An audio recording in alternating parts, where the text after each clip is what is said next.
வணக்கம். நீங்கள் இணைந்திருப்பது உதயன் டிஜிட்டல் வலையொலியின் பிரதான செய்திகளுடன். செய்தி தொகுப்பு உதயன் டிஜிட்டல் செய்தி பிரிவு.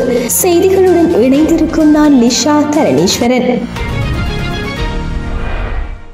அரியாலை செம்மணி மனித புதைக்குழியில் நேற்று இடம்பெற்ற அகழ்வு பணிகளின் போது மேலும் 6 என்பு தொகுதிகள் அடையாளம் காணப்பட்டுள்ளன. செம்மணி மனித புதைக்குழி தொடர்பான 2ஆம் கட்ட அகழ்வின் 32ஆம் நாள் நடவடிக்கைகள் நேற்று முன்னெடுக்கப்பட்டன. இதன்போதே மேலும் 6 என்பு தொகுதிகள் புதிதாக அடையாளம் காணப்பட்டுள்ளன. இதன்படி இதுவரை அடையாளம் காணப்பட்ட என்பு தொகுதிகளின் எண்ணிக்கை 147ஆக அதிகரித்துள்ளது. நேற்று மேலும் 3 என்பு தொகுதிகள் மீட்கப்பட்டுள்ள நிலையில் இதுவரை மீட்கப்பட்ட என்பு தொகுதிகளின் எண்ணிக்கை 133ஆக அதிகரித்துள்ளதுடன் புதைக்குழியில் இருந்து செருப்புடனும் தாயத்துடனும் என்பு தொகுதிகள் நேற்று முன்தினம் அவதானிக்கப்பட்டிருந்தன. அந்த 2 என்பு தொகுதிகளுமே தொடர்ச்சியான அகழ்வு பணிகளை தொடர்ந்து நேற்று மீட்கப்பட்டன. அத்துடன் தாயத்து, நாணயம் உள்ளிட்ட சான்று பொருட்களும் மீட்கப்பட்டுள்ள நிலையில் அவை நீதிமன்ற கட்டுக்காவலின் கீழ் வைக்கப்பட்டுள்ளன. இதேபோல் குறைத்து புதைக்குழியில் இருந்து பச்சிளம் சிசுவின் என்பு தொகுதியொன்றும் நேற்று மீட்கப்பட்டுள்ளது. சிசுவின் என்பு தொகுதி உடையும்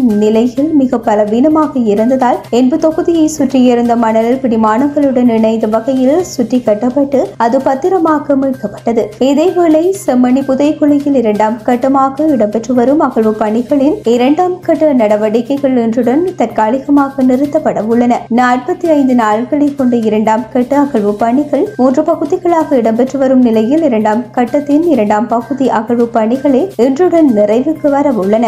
எதிர்வரும் 21ஆம் தேதியளவில் பணிகள் மீண்டும் ஆரம்பிக்கப்படும் என எதிர்பார்க்கப்படுகின்றது. மனித புதைக்குழிகளில் இருந்து மீட்கப்பட்டு தடைய பொருட்களை பொதுமக்கள் அடையாளம் காட்டும் பட்சத்தில் உண்மைகளை கண்டறிவதற்கான விசாரணைகளை கோர முடியும் என நாடாளுமன்ற உறுப்பினர் சிவஞானம் ஸ்ரீதரன் தெரிவித்துள்ளார். இது தொடர்பில் யாழ்ப்பாணம் நீதிவான் நீதிமன்றில் விடுக்கப்பட்டுள்ள கட்டளையை மேற்கோள் காட்டி கருத்து தெரிவிக்கும் போதே அவர் இந்த கோரிக்கையை விடுத்துள்ளார். தொடர்ந்தும் கருத்து தெரிவித்த ஸ்ரீதரன் செம்மணி சித்துபாத்தி இந்து மயானத்தில் இனம் காணப்பட்ட மனித புதைக்குழிகளில் தடைய பொருட்கள் பல மீட்கப்பட்டுள்ளன. இவற்றை பொதுமக்கள் அடையாளம் காட்டினால் இவற்றை அடிப்படை ஆதாரமாக கொண்டு விசாரணைகளை கோர முடியும். எனவே தடைய பொருட்களை இனங்காட்ட வேண்டியதன் அவசியத்தை சகலரும் உணர வேண்டும். தங்களின் உறவுகளும் செம்மணியில் புதைக்கப்பட்டிருக்கலாம் என சந்தேகிக்கும் காணாமல் ஆகப்பட்டவர்களின் உறவினர்கள் சகலரும் தடைய பொருட்களை அடையாளம் காட்ட முன்வர வேண்டும் என்றார்.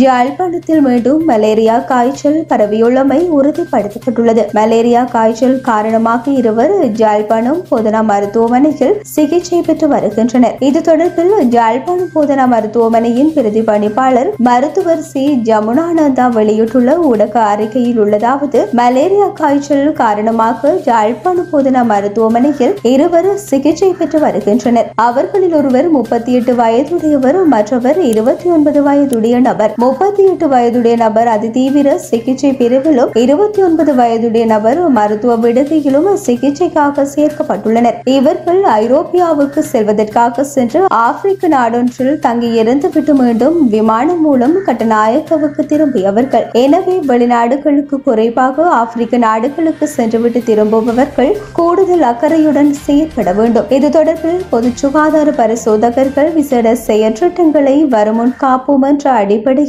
முன்னெடுத்தல் அவசியம் என்றுள்ளது.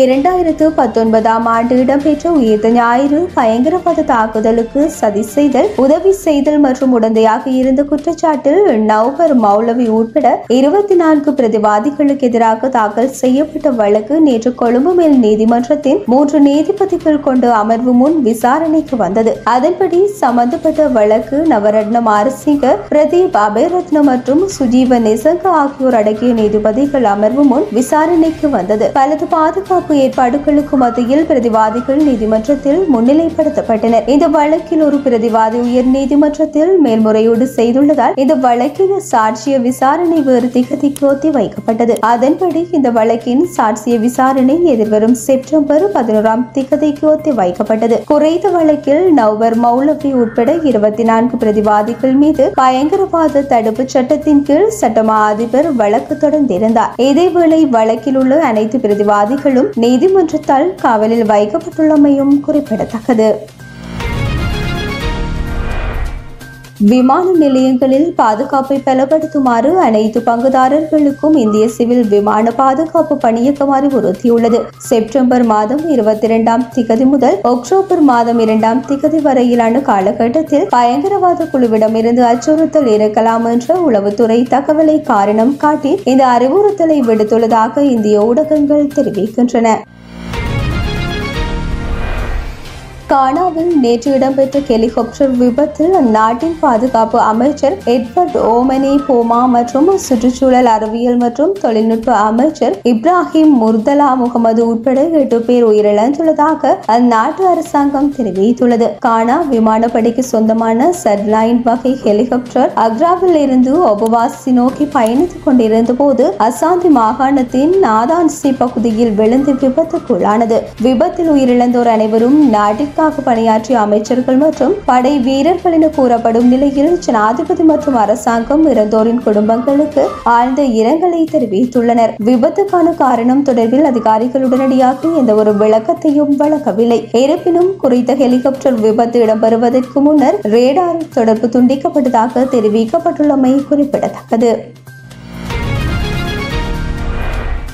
பாகிஸ்தான் அணியுடனான 3 போட்டிகளை கொண்டு ஒரு நாள் தொடருக்கான மேற்கிந்திய தீவுகள் குழாம் அறிவிக்கப்பட்டுள்ளது. கடந்த மே மாதம் முதல் ஜூன் மாதம் வரையான காலப்பகுதியில் பிரித்தானியாவுக்கு சுற்றுப்பயணம் மேற்கொண்ட 15 பேர் கொண்ட மேற்கிந்திய தீவுகள் குழாமில் பாரியளவிலான மாற்றங்கள் எதுவும் ஏற்படுத்தப்படவில்லை என தெரிவிக்கப்பட்டுள்ளது. இதன்படி அல்சாரி ஜோசப் மாத்திரம் பணிச்சுமை காரணமாக போட்டியில் இருந்து விலகியுள்ளதாகவும் அவருக்கு பதிலாக ரொமாரியோ செப்பர்ட் இந்த குழாமில் இணைத்துக் கொள்ளப்பட்டுள்ளது தெரிவிக்கப்பட்டுள்ளது. இதேவேளை பாகிஸ்தான் மற்றும் மேற்கிந்திய தீவுகள் அணிகளுக்கு இடையிலான ஒரு நாள் தொடர் நாளைய தினம் ஆரம்பமாக உள்ளது. இத்துடன் உதயன் டிஜிட்டல் வலையொலியின் பிரதான செய்திகள் நிறைவடைகின்றன. தொடர்ந்தும் செய்திகளை உடனுக்குடன் அறிந்து கொள்ள எமது உதயன் டிஜிட்டல் வலையொலி பக்கத்துடன் இணைந்திருங்கள். வணக்கம்.